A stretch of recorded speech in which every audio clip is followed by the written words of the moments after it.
옛날 아주 먼 옛날에 호랑이가 담배를 피우고 산신령이 구름을 타고 내려와 쉬어가던 깊은 산골짜기에 약초를 캐며 살아가는 한 사내가 살고 있었습니다. 마을 사람들은 그를 만석이라 불렀는데 그는 부모님이 일찍 세상을 떠난 뒤 홀로 산 아래 작은 오두막을 짓고 산을 벗삼아 조용히 지내는 사람이었습니다. 그의 집은 비록 비바람을 겨우 피할 정도로 허름하고 작았지만 사방에는 그가 직접 캐온 향긋한 약초 냄새가 배어 있어 언제나 마음을 차분하게 만드는 묘한 기운이 감돌았습니다. 만석은 욕심이 없고 성정이 대나무처럼 곧아서 산에서 귀한 산삼을 보더라도 아직 어린 것이라면 캐지 않고 훗날을 기약하며 지나칠 줄 아는 어진 마음씨를 가진 약초꾼이었습니다. 어느 늦가을 새벽 산허리에 짙은 안개가 자욱하게 내려앉아 한치 앞도 분간하기 어려운 날이었습니다. 만석은 여느 때처럼 동이 트기도 전에 일어나 세수를 하고 물을 길어오기 위해 지게를 찌고 강가로 나갔습니다. 이 강은 산봉우리에서 시작되어 마을을 휘감고 돌아가는 물줄기였는데 밤새 내린 서리로 인해 강가 갈대밭은 하얗게 변해 있었고 물안개가 피어올라 마치 신선이 사는 곳처럼 신비로운 분위기를 자아내고 있었습니다. 만석이 물동이를 내려놓고 강물을 한 모금 들이켜려는데 저 멀리 강상류에서 무언가 거무튀튀한 물체가 물살에 휩쓸려 천천히 떠내려오고 있는 것이 그의 눈에 들어왔습니다. 처음에는 그저 죽은 나무 토막이나 짐승의 사체인가 싶어 대수롭지 않게 여겼으나 물체는 갈대숲에 걸려 멈추었고 가만히 보니 낡아빠진 거적대기에 둘둘 말린 형상이 예사롭지 않아 보였습니다. 호기심과 불길한 예감이 동시에 든 만석은 조심스럽게 갈대숲을 헤치고 그 물체 쪽으로 다가갔습니다. 가까이 다가갈수록 코를 찌르는 비릿한 냄새와 함께 거적 틈새로 삐져나온 앙상한 손목 하나가 보였는데 그것은 분명 사람의 것이었습니다. 화들짝 놀란 만석이 서둘러 차가운 강물에 발을 담그고 거적을 물가로 끌어당겼습니다. 물을 잔뜩 머금은 거적은 돌덩이처럼 무거웠지만 만석은 안간힘을 써서 그것을 모래톱 위로 끌어올린 뒤 떨리는 손으로 거적을 걷어냈습니다. 그 안에는 머리카락이 헝클어지고 얼굴이 퉁퉁 부어오른 젊은 여인이 죽은 듯이 누워 있었는데 옷차림을 보아하니 어느 부잣집에서 무슨 일을 하던 노비인 듯 싶었습니다. 그녀의 몸은 성한 곳 하나 없이 멍과 상처로 얼룩져 있었고 차가운 강물에 젖어 입술은 파랗게 질려 있었습니다. 만석은 서둘러 여인의 코 밑에 손가락을 대어 보았습니다. 다행히 아주 미약하지만 가느다란 숨결이 손끝에 느껴졌고 가슴도 아주 희미하게 오르락내리락 하고 있었습니다. 아이고, 이 엄동설안에 산 사람을 이리 내다 버리다니 천벌을 받을 짓이로구나. 만석은 탄식하며 자신이 입고 있던 솜누비 조끼를 벗어 여인의 젖은 몸을 덮어주었습니다.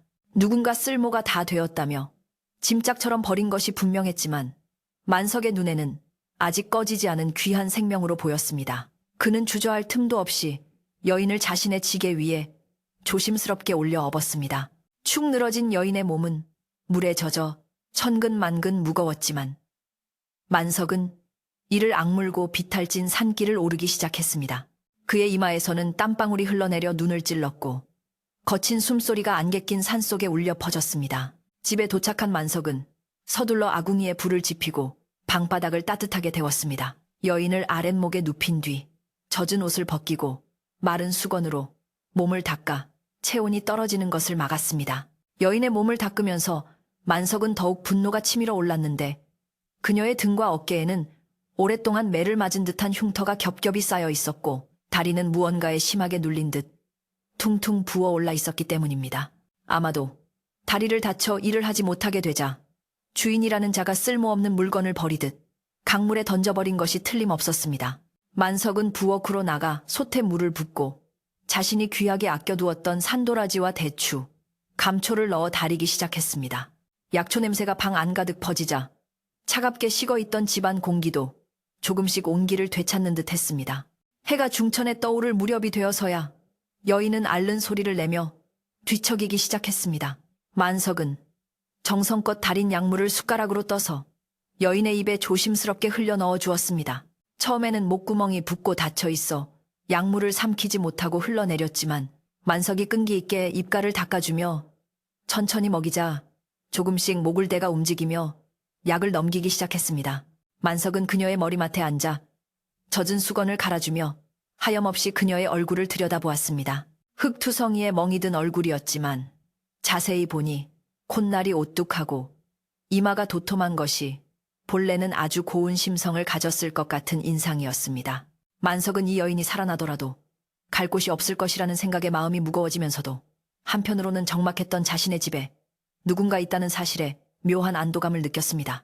밤이 깊어가자 산속의 바람소리가 더욱 거세졌고 문풍지는 덜덜거리며 울어댔습니다. 만석은 잠들지 못하고 여인의 곁을 지키며 아궁이에 장작을 더 넣었습니다. 타닥타닥 타오르는 장작 소리와 함께 방 안의 온기는 더욱 훈훈해졌고 여인의 창백했던 얼굴에도 아주 조금씩 혈색이 돌아오는 듯 했습니다. 만석은 혼잣말로 중얼거렸습니다. 사람 목숨이 파리 목숨도 아니고 어찌 이리 모질게 버릴 수가 있단 말인가. 내 비록 가진 것은 없으나 자네가 다시 일어날 때까지는 힘 닿는 데까지 도울 것이니 부디 삶의 끈을 놓지 말게나.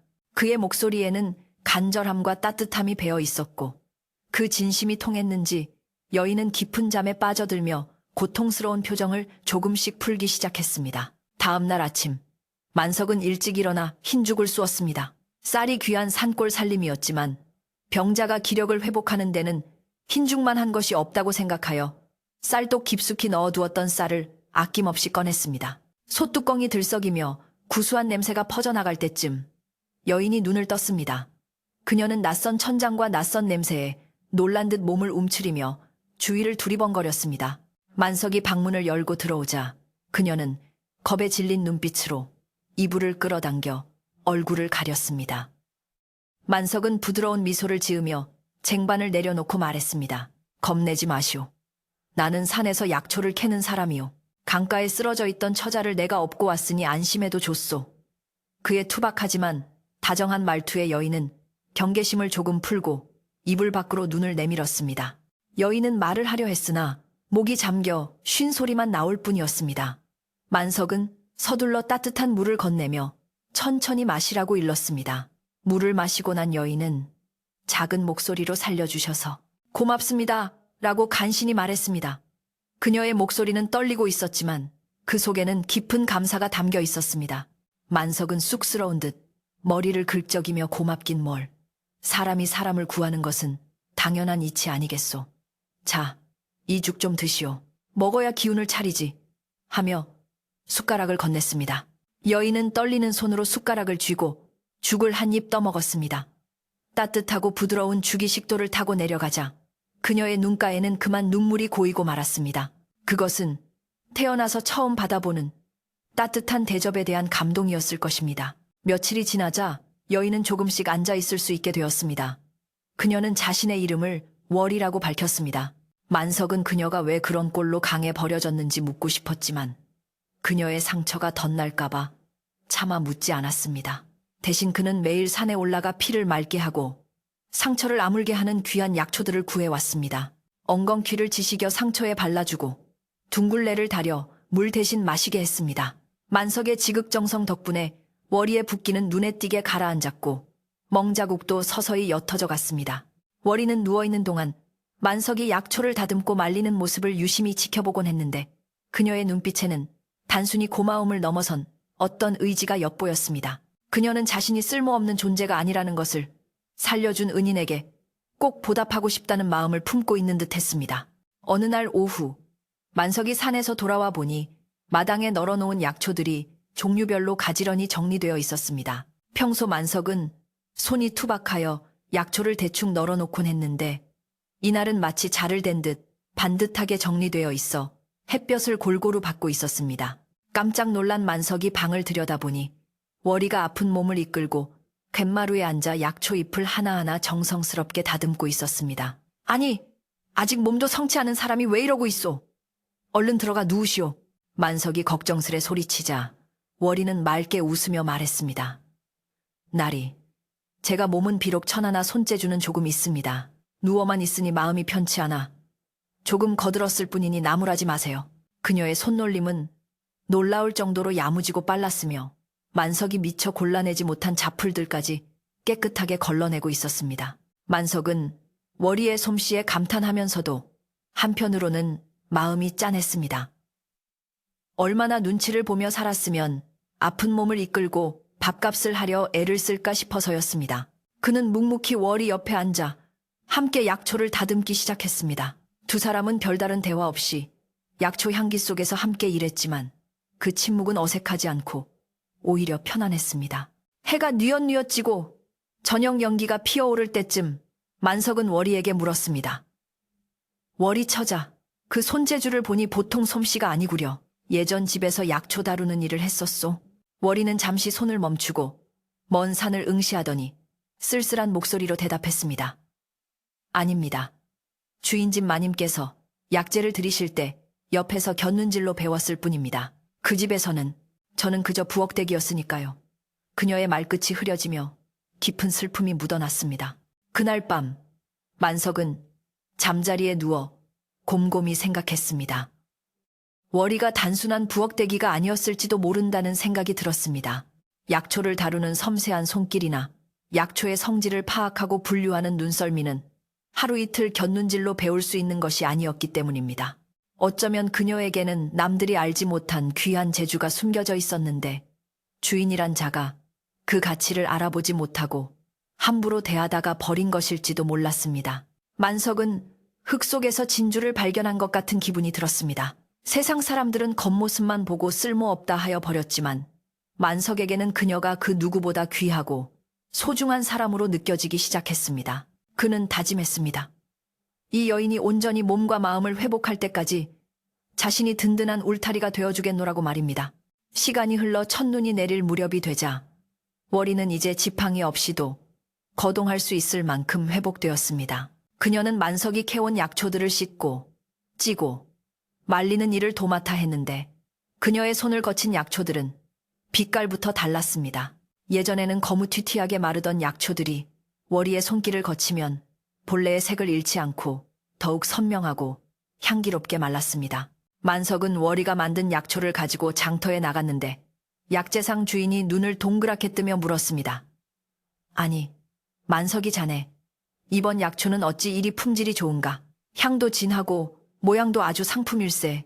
평소보다 값을 더 쳐줘야겠어. 만석은 쑥스러운 듯 웃으며 집에 식구가 하나 늘어 손을 보탰더니 그리 되었습니다. 라고 대답했습니다. 장터에서 돌아오는 만석의 발걸음은 그 어느 때보다 가벼웠고 그의 보찜에는 월이에게 줄 따뜻한 털신 한 켤레가 들어있었습니다. 그러나 산골 마을의 평화는 그리 오래가지 않았습니다. 마을 아낙네들이 냇가에서 빨래하며 수군거리는 소리가 들려오기 시작했습니다. 그 얘기 들었어? 저 산 민만석이네 집에 웬 젊은 여자가 들어와 산다더군. 아니, 혼자 살던 호라비 집의 여자가? 어디서 굴러먹던 여자인고? 글쎄, 강가에서 주워왔다는데 생김새가 예사롭지 않다지 뭐야. 혹시 도망친 노비가 아닐까? 소문은 발없는 말이 되어 천리를 간다고 했듯이 순식간에 온 마을로 퍼져나갔습니다. 사람들의 호기심, 어린 시선과 근거 없는 추측들이 만석의 오두막을 향해 조여오고 있었습니다. 하지만 정작 만석과 월이는 세상의 소란스러움을 잊은 채 서로를 의지하며 하루하루를 성실하게 채워가고 있었습니다. 월이는 이제 만석의 낡은 옷을 기워주고 맛있는 반찬을 만들어 밥상을 차리는 등 집안의 살림꾼 노릇을 톡톡히 하고 있었습니다. 어느 날 저녁, 만석이 장작을 패고 있는데 살인문 밖에서 인기척이 들렸습니다. 고개를 들어보니 마을에서 가장 나이가 많고 지혜롭기로 소문난 귀덕 할멈이 지팡이를 짚고 서 있었습니다. 귀덕 할멈은 평소 만석을 아들처럼 여기며 챙겨주던 분이었습니다. 만석이 놀라 뛰어나가며 할머님, 이 추운 날씨에 어인 일이십니까? 하고 묻자 할멈은 심각한 표정으로 만석의 소매를 잡아 끌었습니다. 만석아, 내 기니 해줄 말이 있어 왔다.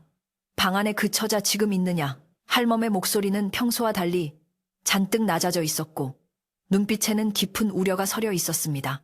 만석은 영문을 몰라 고개를 끄덕이며 예, 방에서 바느질을 하고 있습니다만 무슨 일이십니까? 하고 되물었습니다. 할멈은 주위를 두리번 거시더니 만석의 귀에 대고 속삭이듯 말했습니다. 마을에 흉흉한 소문이 돌고 있다. 네가 데려온 그 처자가 저 아랫마을 최부자 댁에서 버린 노비라는 말이 있어. 최부자가 어떤 위인이냐. 바늘 하나도 남에게 주지 않는 지독한 구두쇠에 제 성질을 못 이겨 사람을 짐승처럼 부리기로 유명하지 않으냐. 만석의 가슴이 철렁 내려앉았습니다. 최 부자라면 인근 고을에서 모르는 사람이 없을 정도로 악명 높은 부자였습니다. 자신의 재산을 불리기 위해서라면 수단과 방법을 가리지 않고 소작농들을 쥐어짜기로 악명 높은 자였습니다. 할멈은 한숨을 내쉬며 말을 이었습니다. 그 처자가 다리를 다쳐 일을 못하게 되자 최 부자가 내다버렸다는 소문이 파다해. 헌데 그 처자가 죽지 않고 살아나 네 집에서 잘 지내고 있다는 소문이 돌면 최 부자가 가만히 있겠느냐. 필시 무슨 사단이 날 게야. 만석은 등줄기에 식은땀이 흐르는 것을 느꼈습니다. 단순히 불쌍한 사람을 구한 일이라 생각했는데 그것이 권세 높은 최 부자와 얽힌 일이라니 앞이 캄캄해졌습니다. 하지만 방 안에서 들려오는 월이의 다듬이질 소리를 듣자 마음을 다잡게 되었습니다. 이제 겨우 웃음을 되찾고 사람답게 살기 시작한 월이를 다시 그 지옥 같은 곳으로 보낼 수는 없었습니다. 만석은 할멈의 손을 꼭 잡으며 단호하게 말했습니다. 할머님, 걱정해 주셔서 감사합니다. 하지만 저는 죄를 지은 것도 아니고 죽어가던 사람을 살린 것뿐입니다. 설사 최 부자가 찾아온다 한들 제 집 식구가 된 사람을 함부로 내어주지는 않을 것입니다. 만석의 눈빛은 흔들림 없이 강인했고 귀덕 할멈은 그런 만석을 안쓰럽게 바라보며 혀를 찼습니다. 내 고집을 누가 꺾겠느냐마는 부디 조심하고 또 조심하거라.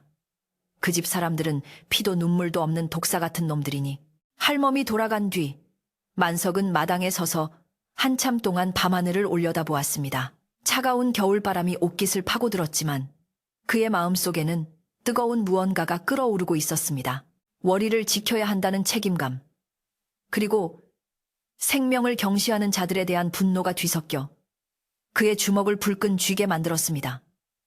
그는 방으로 들어가 월이를 바라보았습니다. 아무것도 모른 채 등잔불 아래서 바느질에 열중하고 있는 그녀의 모습은 너무나 평화로워 보였습니다. 만석은 월이에게 걱정을 끼치고 싶지 않아 애써 밝은 표정을 지으며 자리에 앉았습니다. 월이 처자, 밤이 깊었으니 그만 쉬시오. 눈이 침침해지겠소. 월이는 고개를 들어 환하게 웃으며 대답했습니다. 거의 다 되었습니다. 나리께서 내일 입고 나가실 옷이니 꼼꼼히 꿰매야지요. 그 평범하고 따뜻한 대화 속에 다가올 폭풍전야의 긴장감이 감돌고 있었습니다. 며칠 뒤 만석의 집 앞마당에는 평소보다 많은 까마귀가 날아들어 시끄럽게 울어댔습니다. 예로부터 까마귀가 울면 좋지 않은 일이 생긴다는 속설이 있어 만석은 아침부터 기분이 개운치 않았습니다. 그는 산에 가는 것을 미루고 집 주변을 단속하며 월이에게도 문 단속을 철저히 하라고 일렀습니다. 월이는 만석의 불안한 기색을 눈치챘는지 무슨 걱정거리라도 있으십니까? 하고 조심스레 물었습니다. 만석은 아니요. 날이 흐려서 짐승들이 내려올까봐 그러니 안심하시오.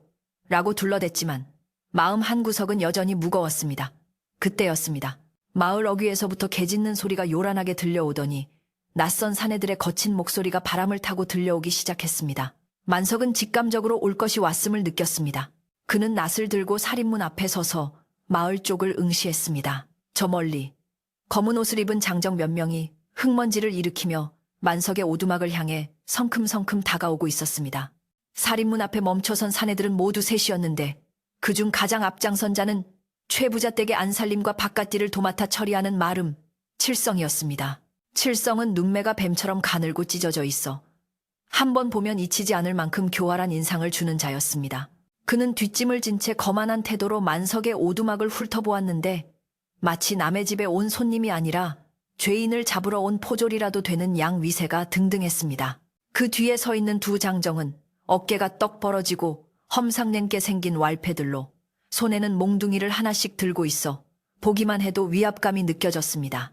마을 사람들은 멀찌감치 떨어져서 숨죽이며 이 광경을 지켜보고 있었고 만석의 집마당에는 무거운 침묵만이 감돌았습니다. 바람조차 숨을 죽인 듯 고요한 가운데 칠성이 입을 열자 깨지는 듯한 쇳소리가 났습니다. 이보게, 만석이, 내 자네가 산속에 파묻혀 사느라 세상 물정을 모르는 줄은 알았으나 남의 집 물건을 슬쩍하는 도둑놈 신보까지 있는 줄은 미처 몰랐네 그려. 만석은 칠성의 비아냥거리는 말투에도 눈 하나 깜짝하지 않고 침착하게 대꾸했습니다. 그는 손에 들고 있던 낫을 등 뒤로 슬그머니 감추며 혹시 모를 사태에 대비해 발에 힘을 주어 땅을 단단히 디뎠습니다. 도둑질이라니 당치도 않은 말씀이요. 나는 평생 남의 것을 탐한 적이 없소. 이 산중에서 내 손으로 캔 약초와 땀 흘려 얻은 곡식으로만 살아왔는데 어찌 그런 험한 말씀을 하시는 게요. 만석의 목소리는 낮지만 힘이 있었고 거짓 없는 눈빛은 칠성을 똑바로 응시하고 있었습니다. 그러나 칠성은 코웃음을 치며 침을 퉁 뱉었습니다. 시침이 떼지 마라. 우리 최 부자댁에서 기르던 계집종 하나가 며칠 전 밤에 도망을 쳤는데 그년이 내 놈 집에 숨어 있다는 소문을 다 듣고 왔다. 다리가 병신이 되어 내다 버려질 판이었는데 내 놈이 주워다가 살려놨다지. 주인이 버리기 전에 가져갔으면 그게 도둑질이지 무엇이냐. 방 안에서 이 소리를 듣고 있던 월이는 사시나무 떨듯 몸을 떨었습니다. 칠성의 목소리는 그녀에게 악몽 그 자체였습니다. 최 부자댁에서 일하던 시절 칠성은 툭하면 노비들을 불러다 매질을 하고 먹을 것을 줄이며 괴롭혔던 장본인이었기 때문입니다. 그녀는 자신이 다시 그곳으로 끌려간다면 이번에는 정말로 살아남지 못할 것이라는 공포에 휩싸였습니다. 하지만 동시에 자신을 구해준 만석이 곤경에 처하는 것을 보고만 있을 수는 없었습니다. 월이는 떨리는 손으로 문고리를 잡았습니다. 나가서 자신이 해결해야 한다고 생각했지만 다리가 후들거려 쉽게 일어설 수가 없었습니다. 그때 만석의 단호한 목소리가 문을 뚫고 들어왔습니다. 그 처자는 도망친 것이 아니라 당신들이 죽으라고 강물에 던져버린 사람이요. 내가 발견했을 때는 숨만 간신히 붙어있는 시체나 다름없었소. 죽은 사람을 살려놓으니 이제 와서 내놓으라니 이게 무슨 억지란 말이오. 칠성은 만석의 말에 잠시 할 말을 잃은 듯 했으나 이내 표정을 바꾸며 능글맞게 웃었습니다. 그는 마당 한쪽에 널려있는 약초들을 곁눈질로 훑어보았습니다. 햇볕에 잘 말려진 약초들은 한눈에 보기에도 최상품이었고 종류별로 정갈하게 분류된 솜씨가 예사롭지 않았습니다. 칠성은 속으로 쾌재를 불렀습니다. 이놈 봐라. 약초 꼬라지를 보니 그년 솜씨가 분명하구나. 다리가 병신이 되었다고 해서 쓸모가 없을 줄 알았더니 앉아서 손놀림은 할 수 있었던 게야. 칠성의 머릿속에는 순식간에 계산이 돌아갔습니다. 병든 노비는 밥만 축내는 식충이지만 약초를 다룰 줄 아는 노비는 돈을 벌어다주는 황금거위나 다름없었습니다. 그는 탐욕스러운 눈빛을 번뜩이며 만석에게 한 걸음 더 다가갔습니다. 죽은 줄 알고 버렸든 살아서 도망을 쳤든 그년 문서는 우리 대감마님 손에 있다. 문서가 있는 한 그녀는 죽어서 귀신이 되어도 우리 집 귀신이야. 그때 방문이 조용히 열리고 월이가 밖으로 걸어 나왔습니다. 그녀는 창백한 얼굴이었지만 눈빛만은 결연했습니다. 월이가 절뚝거리며 마루 끝에 서자 칠성과 장정들의 시선이 일제히 그녀에게 꽂혔습니다. 강가에 버려질 때의 흉한 몰골은 온데간데 없고 깨끗한 옷을 입고 단정하게 머리를 빗은 월이의 모습은 칠성이 알던 그 부엌대기가 아니었습니다. 칠성은 짐짓 놀란 척하며 소리쳤습니다. 아이고, 이게 누구야? 다리가 부러져 다 죽어가던 월이 아니더냐? 산신령이 고칼 노릇이로구나. 만석이 내 놈이 용한 의원이라도 되는 모양이지? 저리 멀쩡하게 살려놓은 것을 보니 말이다. 월이는 칠성을 똑바로 쳐다보지 못하고 고개를 숙인 채 떨리는 목소리로 말했습니다. 마름 어른, 저는 이미 죽었던 목숨입니다. 강물에 떠내려가던 저를 이분이 거두어 주셨으니 제 목숨은 이제 이분의 것입니다. 돌아가십시오. 월이의 말대꾸에 칠성의 얼굴이 불그락푸르락해졌습니다. 감히 노비 주제의 마름에게 대드는 것은 상상조차 할 수 없는 일이었기 때문입니다. 칠성은 몽둥이를 든 장정들에게 눈짓을 보냈습니다. 전현이 오냐오냐 했더니 기어오르는구나. 당장 끌어내라. 만석이 저놈이 맞거들랑 다리를 분질러 놓아도 좋다. 장정들이 험상궂은 기세를 풍기며 마루 쪽으로 다가오자 만석이 낫을 든 손에 힘을 주며 그들의 앞을 가로막았습니다. 누구든 이 처자에게 손가락 하나라도 댔다가는 내 가만히 있지 않겠다. 이 집은 내 집이고 이 사람은 내 식구다. 썩 물러가라. 평소 순하고 말 없던 만석이 사자처럼 포효하며 나서자 장정들은 멈칫하며 뒷걸음질 쳤습니다. 산을 타며 다져진 만석의 근육질, 몸과 살기 어린 눈빛에는 함부로 덤빌 수 없는 기백이 서려 있었기 때문입니다. 칠성은 상황이 생각보다 쉽지 않게 흘러가자 잠시 멈칫했습니다. 무력으로 뺏어갈 수도 있었지만 만석이 저렇게 죽기 살기로 덤비면 시끄러운 사단이 날 것이고 마을 사람들의 보는 눈도 있어 뒷수습이 골치 아플 것 같았습니다. 게다가 만석이 든 낮은 날이 시퍼렇게 서 있어 자칫하면 큰 부상을 입을 수도 있었습니다. 칠성은 교활한 머리를 굴려 작전을 바꾸기로 했습니다. 지금 당장 힘으로 뺏는 것보다는 관아의 힘을 빌리거나 더 많은 사람을 데리고 와서 꼼짝 못하게 만드는 것이 낫다고 판단한 것입니다. 그는 짐진 여유로운 척 뒷짐을 다시 지며 비릿한 미소를 지었습니다. 허허, 이놈이 아주 눈에 뵈는 게 없구나. 좋다. 오늘은 내 놈이 낫을 들고 설치니 물러가 주마. 허나 내일은 관아의 포졸들을 대동하고 올 것이다. 그때는 도둑질한 죄까지 물어 내 놈도 무사하지 못할 테니 그리 알아라.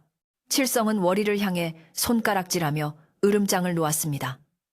그리고 너 내일 내가 다시 올 때까지 짐 싸놓고 기다려라. 네가 갈 곳은 만석이네. 따뜻한 아랫목이 아니라 최부자 댁의 차디찬 광이다. 오늘 밤 실컷 호강이나 즐겨두거라. 칠성과 장정들은 흙먼지를 일으키며 마을 어귀로 사라졌습니다.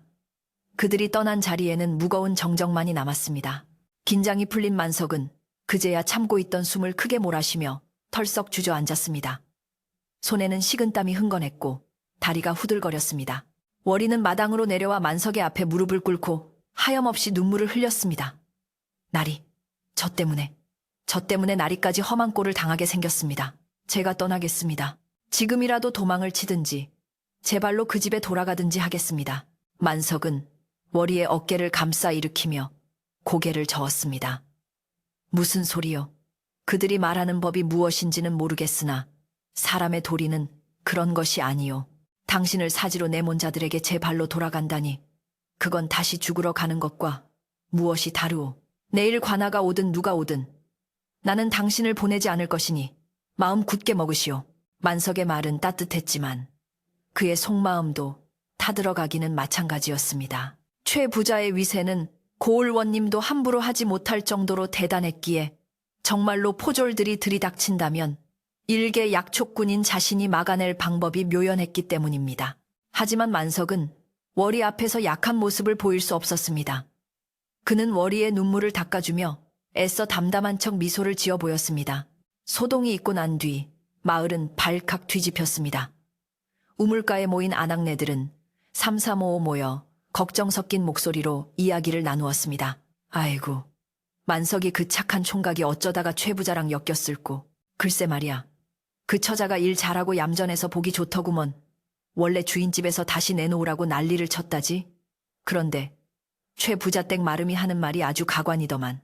죽은 줄 알고 버렸는데 살려놨으니 내놓으라니. 그게 억지가 아니고 뭐란 말인가. 마을 사람들의 여론은 대부분 만석을 동정하고 최 부자의 횡포를 비난하는 쪽이었습니다. 하지만 그 중에는 현실적인 걱정을 하는 이들도 있었습니다. 그래도 법은 법이지 않나. 노비 문서를 주인이 가지고 있으면 어쩔 수 없는 일이라던데 만석이가 괜히 고집 피우다가 경칠까봐 겁나네. 사람들의 마음속에는 정의감과 두려움이 복잡하게 뒤엉켜 있었습니다. 해질녘이 되자 낮에 다녀갔던 귀덕 할멈이 다시 만석의 집을 찾았습니다. 할멈의 손에는 김이 모락모락 나는 주먹밥 몇 덩이와 호리병 하나가 들려 있었습니다. 만석아, 저녁은 먹었느냐? 속이 시끄러워 밥도 안 넘어갈 것 같아 좀 가져왔다. 할멈은 마루에 걸터 앉으며 한숨을 깊게 내쉬었습니다.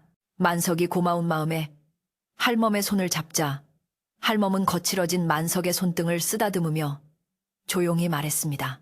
내 칠성이 그 독사가 돌아가는 꼴을 보니 내일은 필시 큰 사단이 날 게다. 마을 사람들도 내 편이긴 하지만 최 부자댁 눈치 보느라 겉으로 나서기는 힘들게야.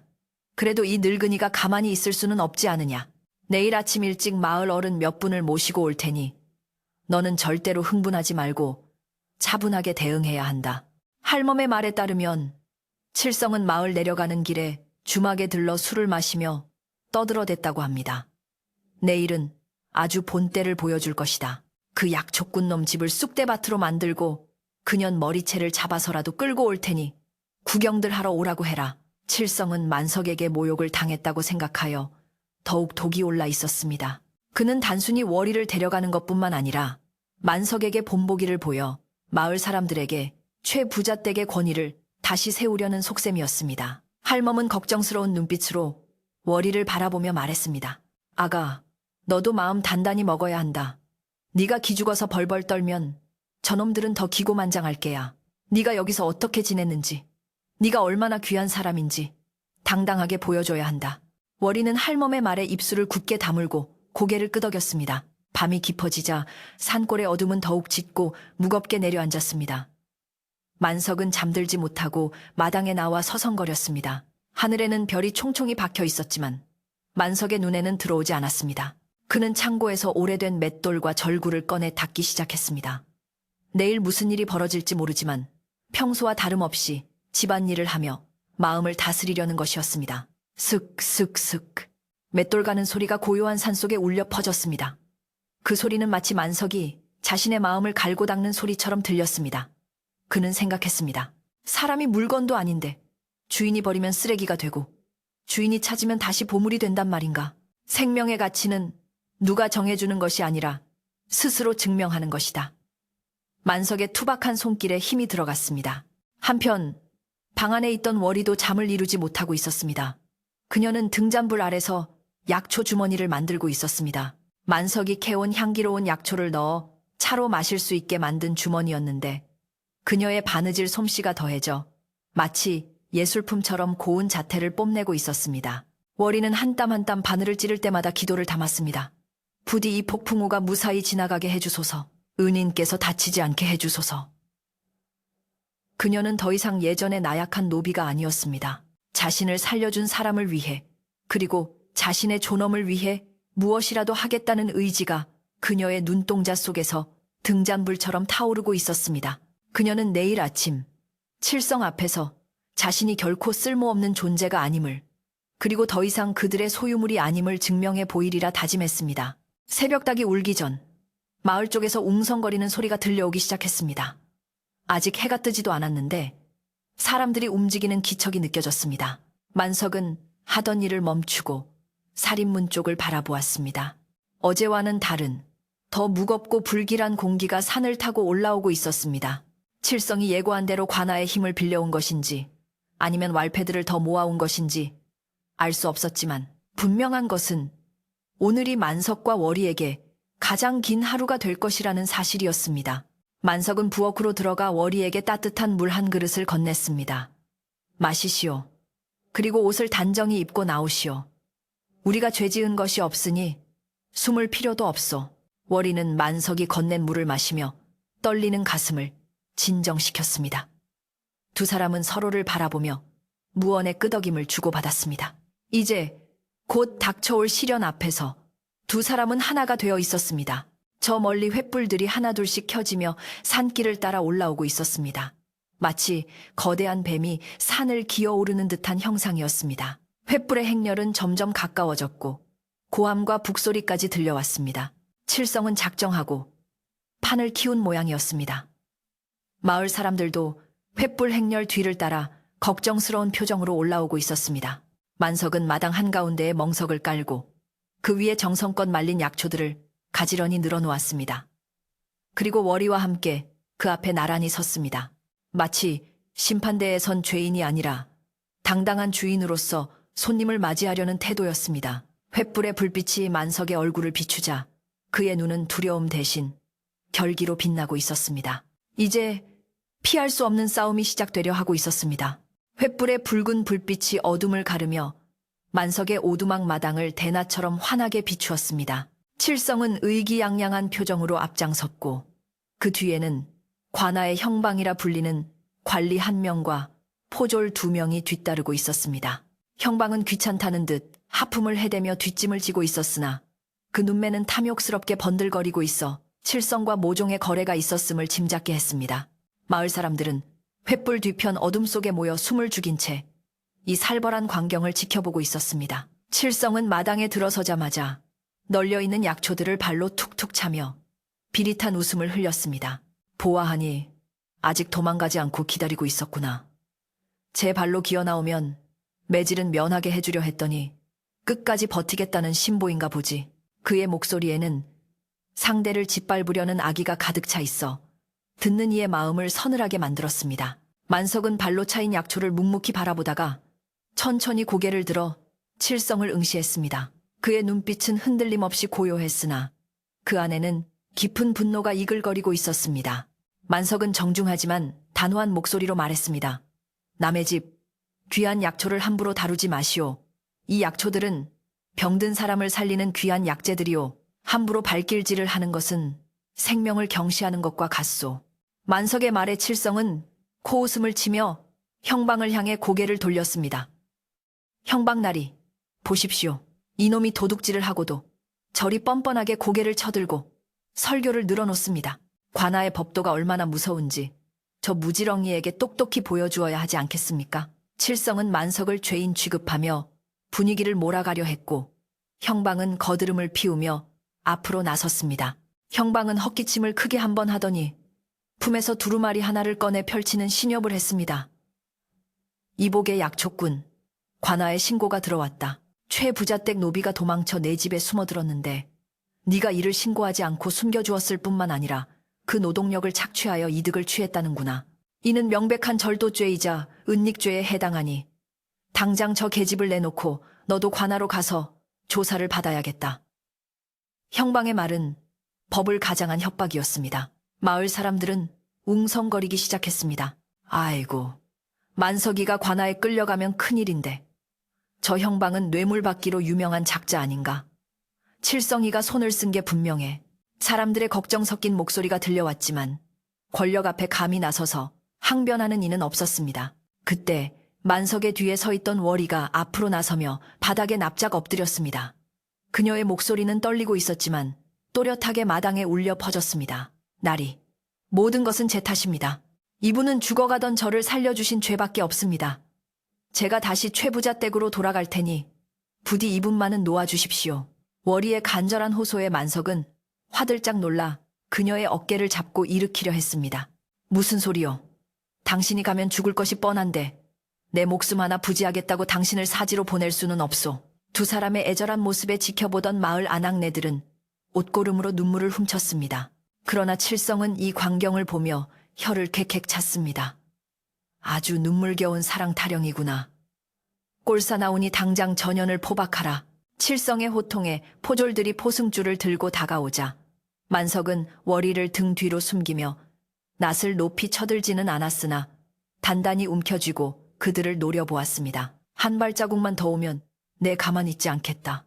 법이라고?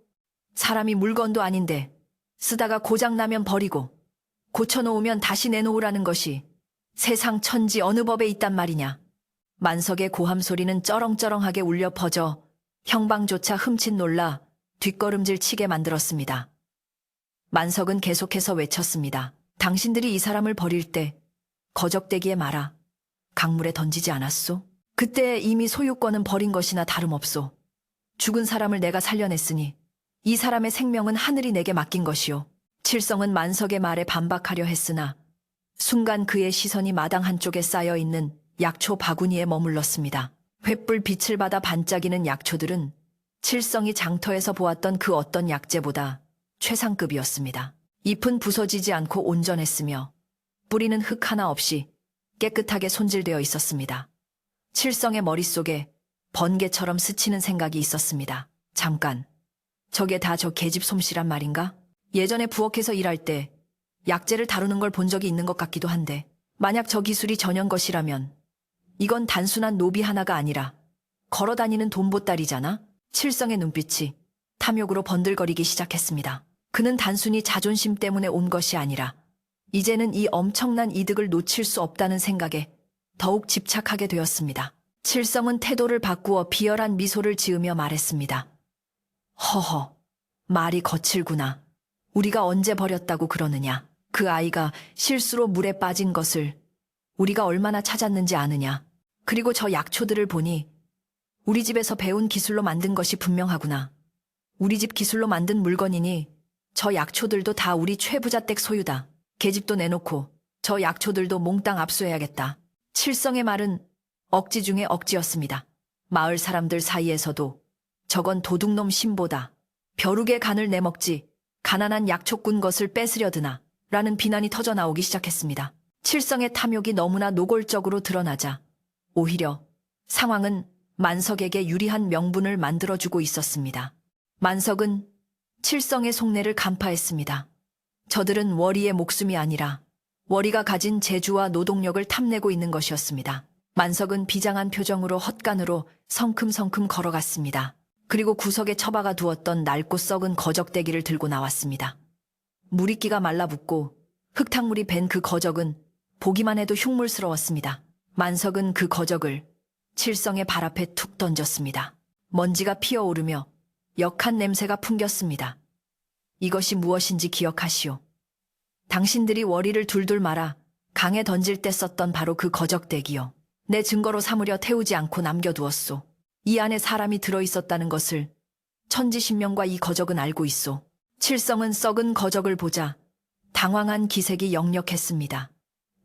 자신이 저지른 악행의 증거가 눈앞에 나타나자 말문이 막힌 것입니다. 형방 역시 흠칫하며 칠성을 곁눈질했습니다.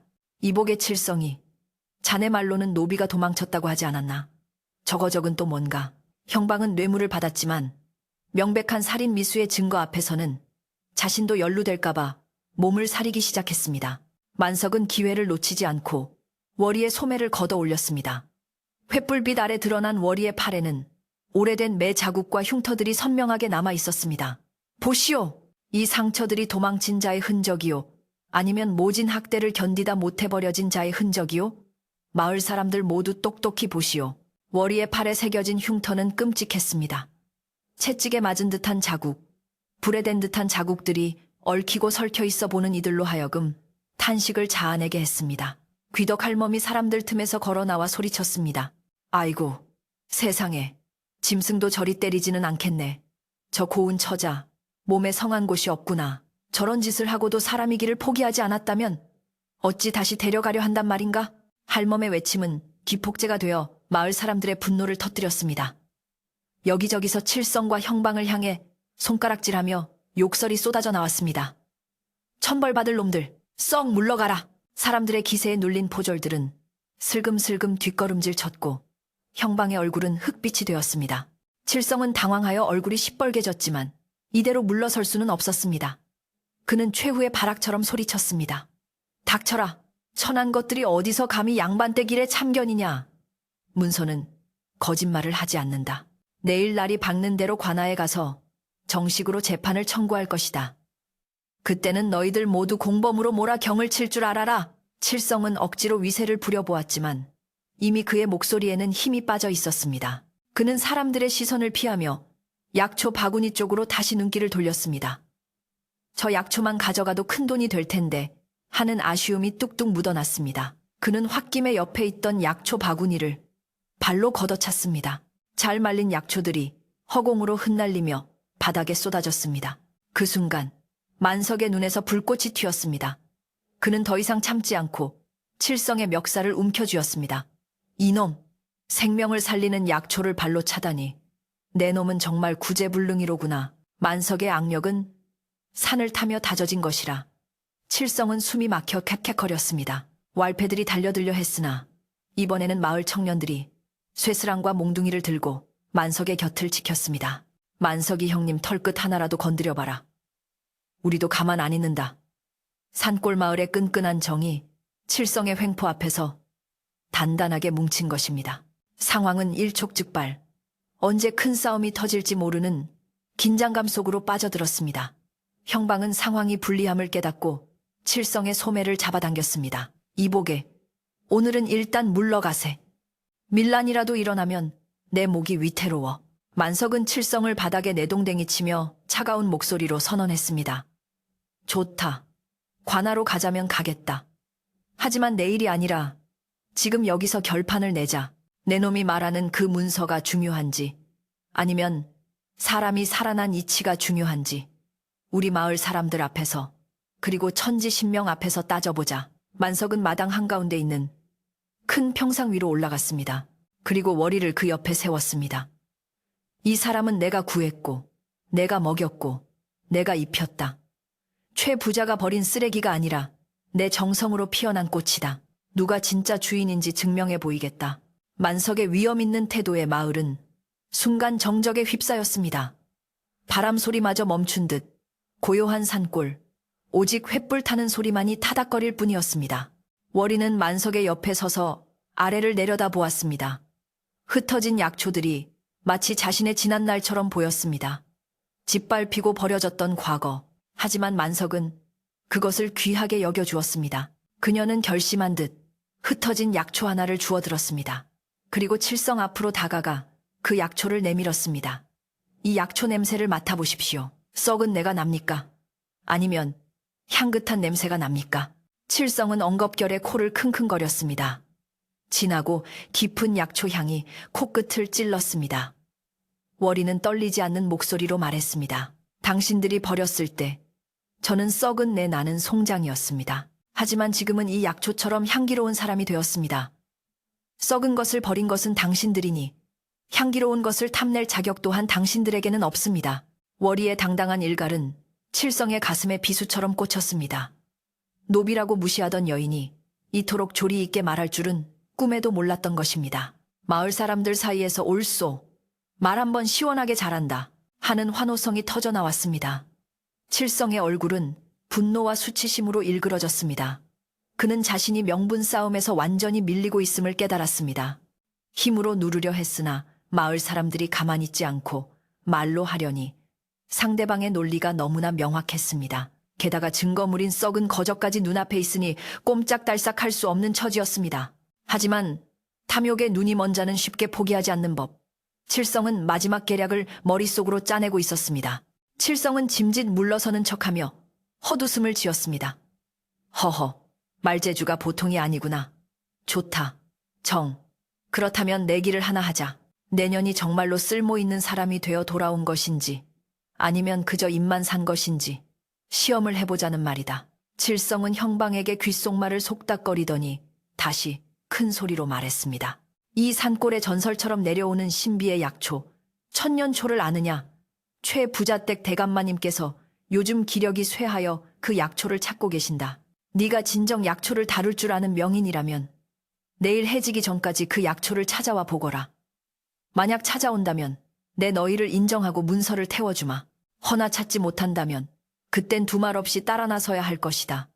그것은 사실상 불가능한 제안이었습니다. 천년초는 10년에 한 번 볼까 말까 한 희귀한 약초였기 때문입니다. 마을 사람들은 웅성거렸습니다.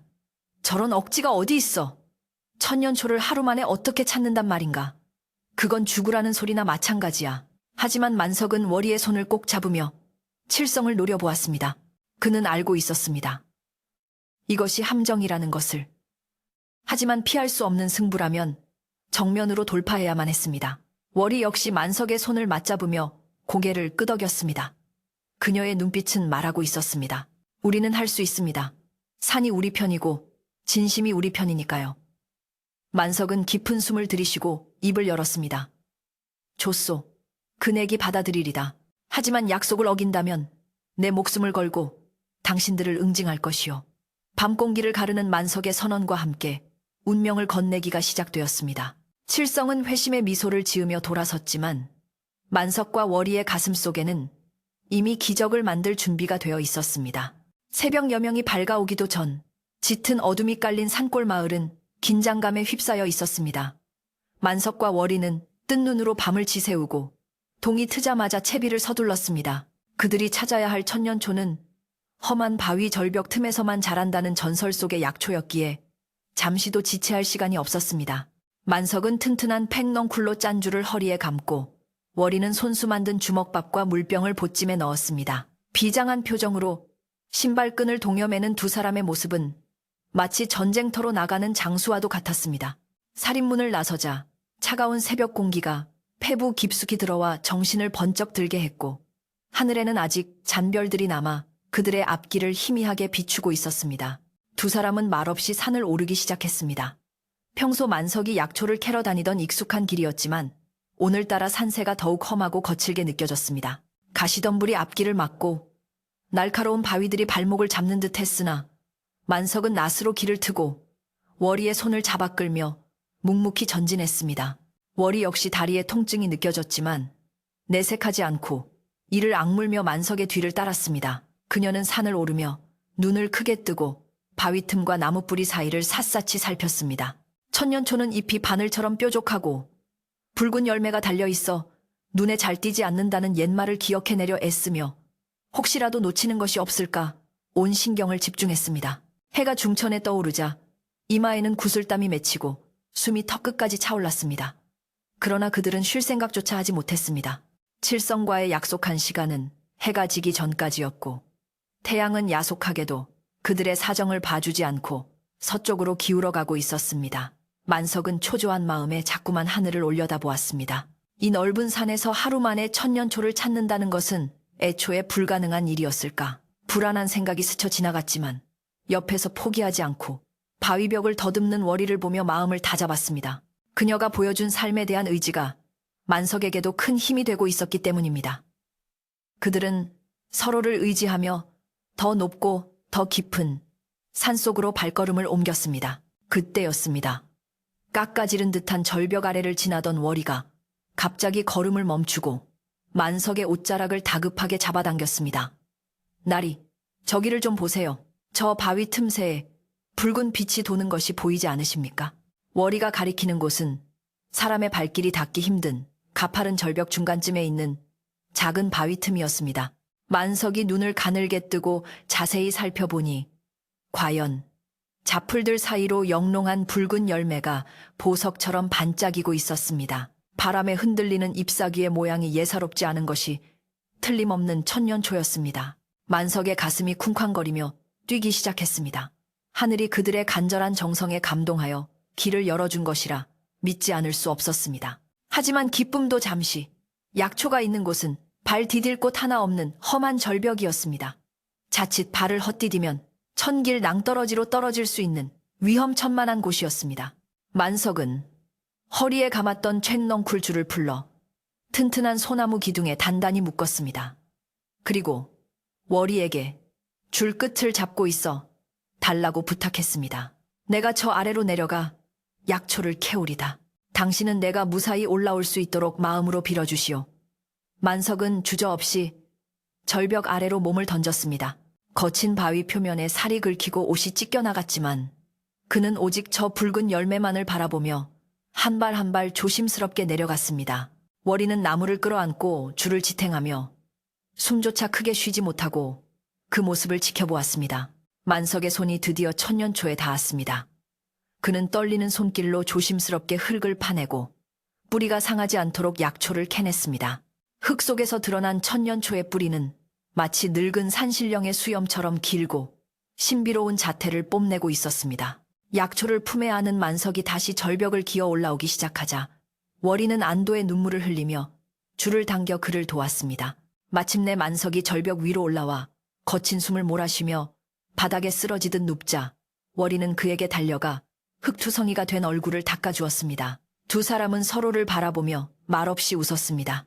그들의 손에는 세상을 바꿀 귀한 보물이 들려 있었고 가슴 속에는 무엇과도 바꿀 수 없는 뜨거운 전우애가 흐르고 있었습니다.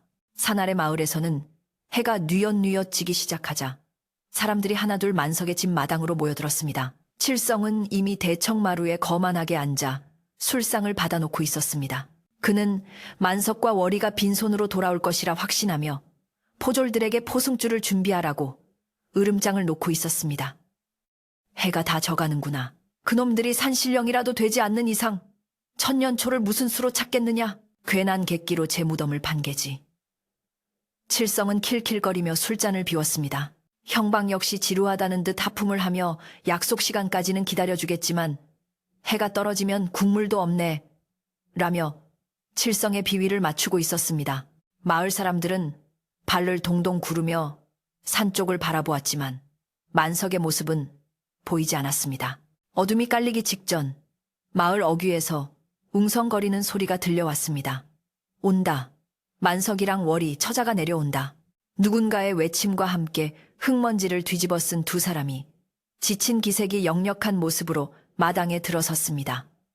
칠성은 짐짓 놀란 척하며 자리에서 일어났습니다. 호, 도망가지 않고 기어이 돌아왔구나. 그래, 그 귀하다는 천년초는 어디 있느냐. 내 눈에 흙이 들어가기 전에는 믿지 못하겠으니 썩 내놓아 보거라. 칠성은 비아냥거리며 손을 내밀었습니다. 만석은 숨을 고르고 품 안에서 소중하게 감싸 쥐었던 보자기를 천천히 풀었습니다. 사람들의 시선이 모두 만석의 손끝에 집중되었습니다. 보자기가 열리자 그 안에서 붉은 열매와 독특한 잎사귀를 가진 약초가 모습을 드러냈습니다. 순간 마당에는 정적이 감돌았습니다. 칠성은 눈을 의심하며 약초를 뚫어지게 쳐다보았습니다. 그가 알기로 천년초는 전설 속에나 나오는 것이라 실제로 본 적은 없었지만 눈앞에 있는 약초는 범상치 않은 기운을 내뿜고 있었습니다. 하지만 칠성은 곧바로 표정을 일그러뜨리며 소리쳤습니다. 이놈이 어디서 자풀을 뜯어와서 사기를 치려 하느냐. 이것은 천년초가 아니라 산에 널린 개풀이다. 감히 관아와 나를 능멸하려 들다니. 당장 이놈들을 매우 쳐라. 칠성은 뻔뻔하게 우기며 판을 뒤집으려 했습니다. 그때 군중 속에서 잠깐 하는 외침과 함께 백발이 성성한 노인이 걸어 나왔습니다. 그는 옆마을에서 온 이름난 한의 원장 영감님이었습니다. 장 영감은 평소 깐깐하기로 소문난 분이었는데 소문을 듣고 구경을 왔던 모양이었습니다. 장 영감은 칠성을 제지하고 만석에게 다가가 약초를 유심히 살폈습니다. 냄새를 맡아보고 뿌리의 모양을 확인하고 잎사귀를 뜯어 맛을 보기도 했습니다. 모두가 숨죽여 장 영감의 입을 바라보는 가운데 영감의 눈이 휘둥그레졌습니다. 이것은 진정 천년초가 맞네. 내 평생 의원 노릇을 하며 책에서만 보았던 그 약초를 여기서 보게 될 줄이야. 이 뿌리의 문양과 잎의 향기는 그 어떤 약초와도 비교할 수 없는 것일세. 장영감의 확인 사살에 마당은 순식간에 환호성으로 뒤덮였습니다. 와, 만석이가 해냈다. 저게 진짜 천년초라니 대단하다. 마을 사람들은 서로 얼싸안고 기뻐하며 만석과 월이를 연호했습니다. 칠성의 얼굴은 흑빛으로 변했고 형방조차 당황하여 입을 다물지 못했습니다. 만석은 당당하게 칠성 앞으로 다가갔습니다. 들으셨소? 의원 영감님께서도 인정하신 천년초요. 약속대로 이 약초를 드릴 테니 노비 문서를 내놓고 물러가시오. 만석의 목소리에는 그 어느 때보다 힘이 실려 있었고 그의 뒤에는 수십 명의 마을 사람들이 칠성을 노려보며 서 있었습니다. 이제 명분도 힘도 모두 만석의 편이었습니다. 칠성은 식은땀을 흘리며 뒷걸음질 쳤습니다. 이건 무효다. 저 영감이 노망이 나서 헛소리를 하는 게야. 하지만 형방은 이미 상황 판단을 끝낸 상태였습니다. 성난 군중들이 칠성을 애워싸기 시작했고 자칫하다가는 자신도 봉변을 당할 것 같았습니다.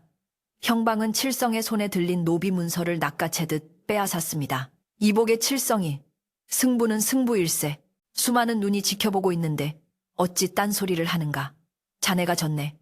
형방은 문서를 만석에게 건네주었습니다. 뇌물보다 자신의 안위가 더 중요했던 형방의 배신의 칠성은 형방 나리 하며 비명을 질렀지만 소용없었습니다. 만석은 떨리는 손으로 문서를 받아들었습니다.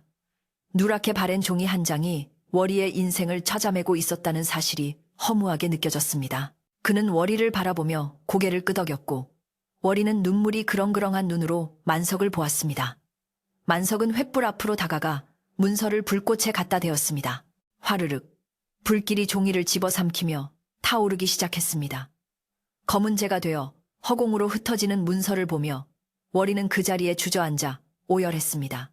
그것은 슬픔의 눈물이 아니라 평생을 짓눌러온 굴레에서 벗어난 해방의 눈물이었습니다. 마을 사람들은 박수를 치며 두 사람의 승리를 축하해 주었습니다. 궁지에 몰린 칠성은 쥐구멍이라도 찾고 싶은 심정이었습니다. 왈패들은 이미 눈치를 보며 슬금슬금 도망치고 있었고 혼자 남은 칠성에게 마을 청년들이 다가왔습니다. 어이, 마름 양반. 약속 안 지키고 행패 부리다간 우리 몽둥이가 가만 안 있을 걸세. 좋은 말 할 때 썩 꺼지시지. 칠성은 분노와 수치심에 몸을 떨었지만 성난 민심 앞에서는 도리가 없었습니다. 그는 두고 보자. 내 반드시 후회하게 만들어주마. 라는 진부한 협박을 남기고 도망치듯 살인문을 빠져나갔습니다. 칠성의 뒷모습이 어둠 속으로 사라지자 마을에는 다시 평화가 찾아왔습니다. 긴장이 풀리자 만석의 다리가 풀려 휘청거렸지만 주변 사람들이 그를 부축해 주었습니다. 귀덕 할멈은 부엌으로 달려가 솥뚜껑을 열었습니다. 자, 오늘은 잔칫날이다. 다들 집에 가서 술이랑 안주 좀 가져오게.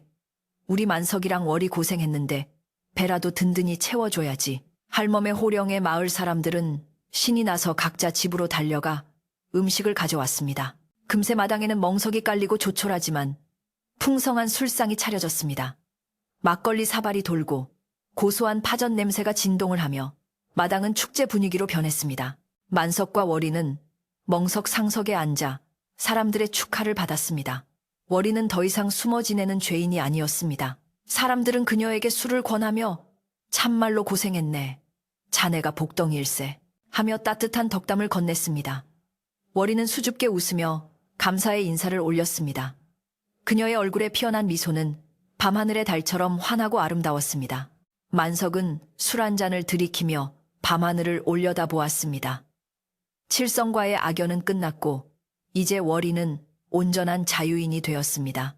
시끌벅적한 웃음소리 속에서 만석은 비로소 마음의 짐을 내려놓고 편안하게 웃을 수 있었습니다. 밤이 깊어가자 마을 사람들은 하나둘 집으로 돌아갔습니다.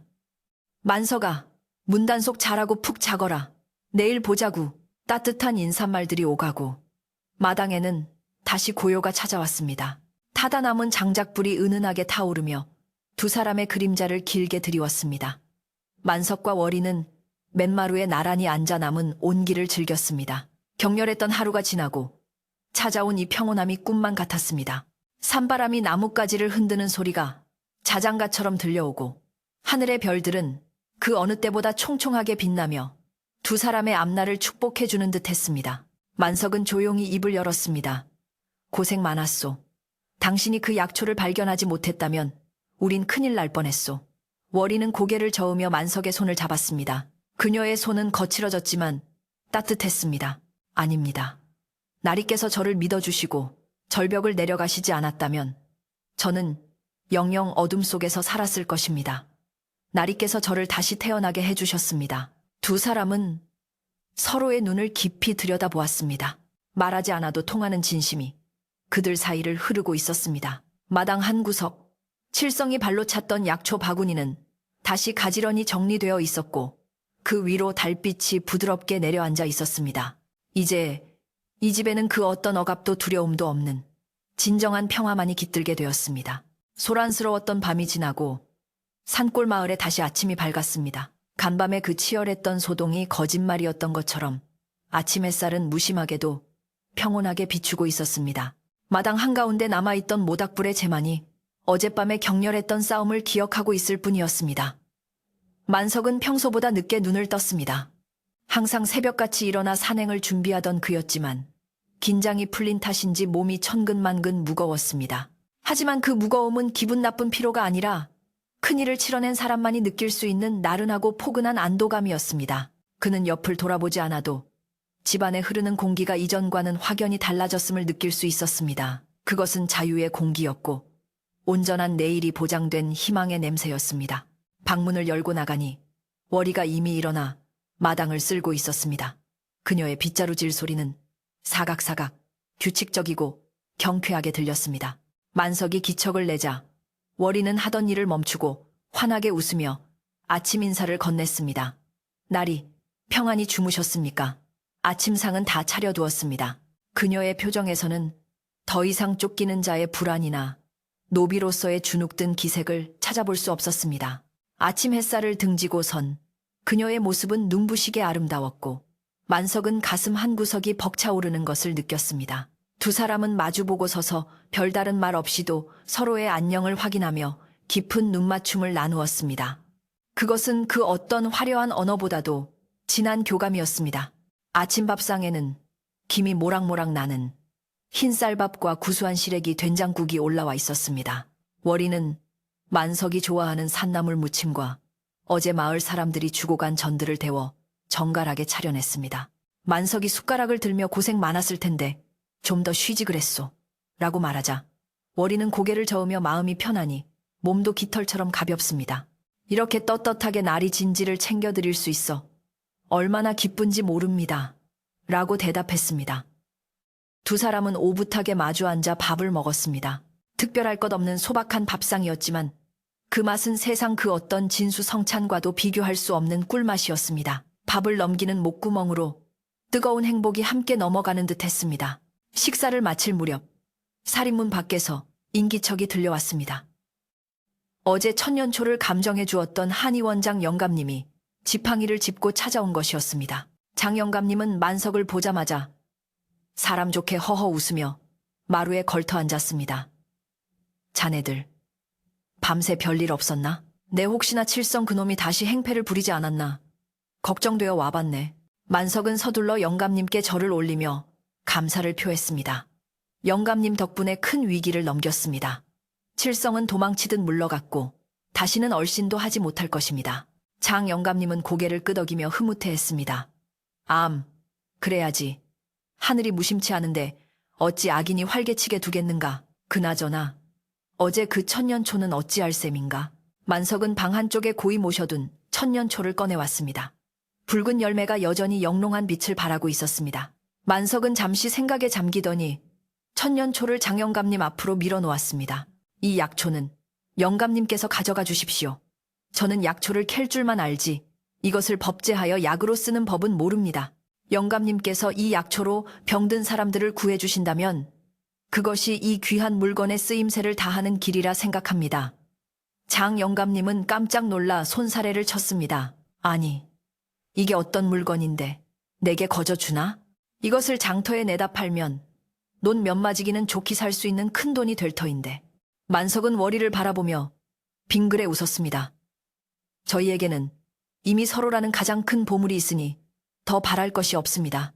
다만 염치불고하고 부탁드릴 것은 이 약초값으로 다 쓰러져가는 이 오두막을 조금 고치고 작은 밭굽기 하나만 장만해 주시면 족합니다. 나머지는 영감님께서 가난한 병자들을 위해 써주십시오. 월이 역시 만석의 뜻에 동의하며 고개를 끄덕였습니다. 장 영감님은 만석의 깊은 속내에 감동하여 눈시울을 붉혔습니다. 허허, 자네들이야말로 진정 향기로운 사람들이구먼. 알겠네. 내 자네 뜻대로 함세. 대신 제값을 톡톡히 쳐서 자네들이 평생 걱정 없이 살 수 있는 기반을 마련해 주겠네. 그날 이후 만석의 집은 활기로 가득 찼습니다. 장 영감님의 도움으로 목수들이 와서 낡은 지붕을 걷어내고 튼튼한 기와를 올렸습니다. 바람이 새어들어오던 벽틈은 황토로 꼼꼼하게 메워졌고 좁았던 부엌은 월이가 일하기 편하도록 넓고 환하게 고쳐졌습니다. 집 앞에는 작은 텃밭이 생겨 월이가 좋아하는 채소와 약초들을 마음껏 심을 수 있게 되었습니다. 마을 사람들도 제 일처럼 나서서 일을 거들었습니다. 누구는 울타리를 고쳐주고 누구는 택감을 해다 날랐습니다. 만석의 집은 더 이상 외딴 섬처럼 고립된 곳이 아니라 마을 사람들의 정이 모이는 사랑방처럼 변해가고 있었습니다. 계절이 바뀌어 산골의 매화 향기가 그윽하게 퍼지는 봄이 왔습니다. 만석과 월이는 마을 사람들의 축복 속에 조촐한 혼례를 올렸습니다. 화려한 예복이나 시끌벅적한 잔치 대신 맑은 정화수 한 그릇을 떠놓고 서로에게 평생의 반려자가 될 것을 맹세하는 소박한 예식이었습니다. 귀덕 할멈이 월이의 머리를 곱게 빗겨주며 눈물을 훔쳤고 장 영감님이 주례를 맡아 두 사람의 앞날을 축복해 주었습니다. 비바람이 몰아쳐도 꺾이지 않는 뿌리 깊은 나무처럼 두 사람도 서로를 지탱하며 오래오래 행복하게 살거라. 마을 사람들은 국수 한 그릇씩을 나누어 먹으며 두 사람의 새 출발을 진심으로 기뻐해 주었습니다. 결혼 후 월이의 재능은 더욱 빛을 발했습니다. 그녀는 만석이 캐온 약초들을 법제하여 다양한 약차와 상비약을 만들었습니다. 그녀가 만든 소화제나 감기약은 효과가 좋기로 소문이 나서 인근 마을에서도 사람들이 찾아올 정도였습니다. 월이는 약초를 팔아 번 돈을 허투루 쓰지 않고 알뜰하게 모아 살림을 불렸습니다. 하지만 그녀는 결코 욕심을 부리지 않았습니다. 형편이 어려운 이웃에게는 약을 거저 나누어 주기도 하고 아픈 사람이 있으면 직접 찾아가 돌봐주기도 했습니다. 사람들은 이제 그녀를 노비 출신이라 부르지 않고 약초댁이라 부르며 존경과 감사를 표했습니다. 어느 날 장터에 다녀온 만석이 흥미로운 소식을 전해주었습니다. 최 부자 댁이 예전 같지 않다더군. 칠성이가 몰래 곡간을 털어 도박판을 벌이다가 들통이 나서 쫓겨났다는구려. 최 부자도 화병으로 자리에 눕고 집안 꼴이 말이 아니라고 하오. 월이는 그 말을 듣고 잠시 씁쓸한 표정을 지었으나 이내 평온한 얼굴로 돌아왔습니다. 인과응보라는 말이 틀리지 않나 봅니다. 남을 해하려는 마음은 결국 자신을 찌르는 칼이 되어 돌아오는 법이니까요. 그녀는 더 이상 과거의 악연에 얽매이지 않았습니다. 그녀에게 중요한 것은 지금 이 순간 자신을 아껴주는 남편과 함께하는 행복한 삶뿐이었습니다. 세월은 유수와 같이 흘러 어느덧 10년이 지났습니다. 만석과 월이 사이에는 토끼 같은 자식들이 셋이나 생겼습니다. 아이들은 아버지를 닮아 건강하고 어머니를 닮아 지혜롭게 자랐습니다. 산골 오두막은 아이들의 웃음소리로 언제나 시끌벅적했습니다. 만석은 이제 흰머리가 희끗희끗한 중년이 되었지만 여전히 산을 타며 약초를 캐는 일을 멈추지 않았습니다.